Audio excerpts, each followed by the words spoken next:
sasa hivi simu umeifanya kuwa rafiki kuliko mimi. Mke wangu, wewe umeanza siku kwa mawazo mazito namna hiyo? Kwa sababu moyo wangu unaniambia kuna kitu.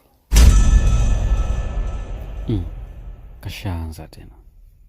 Niliona message unachati na mwanamke mwingine. Ni nani? Ni mtu wa kazi tu mke wangu. Alafu kabla hujanihukumu, hebu naomba unisikilize basi kwanza. Nina moyo wenye maumivu. Nikusikilize nini wakati macho yameshaona? Mke wangu, uaminifu haupimwi kwa meseji moja. Unapimwa kwa miaka tuliyopitia, njaa, maumivu, mateso, pamoja na furaha tuliyojenga. Lakini kwa nini ukusema mapema? Sikuogopa wewe, ila nilihofia kuumiza moyo sio na sababu.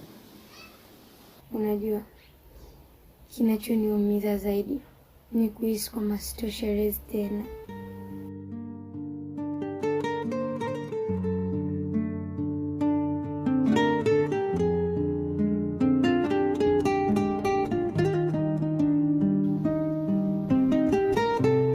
Mke wangu, kama ungekuwa utoshelezi, nisingepambana kukulinda. Wewe ndo mwanzo wangu na wewe ndo mwisho wangu. Kwa maneno yako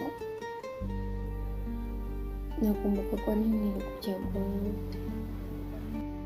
Na mimi pia nakukumbuka kila siku, hata nikiwa kimya. Sometimes nafikiria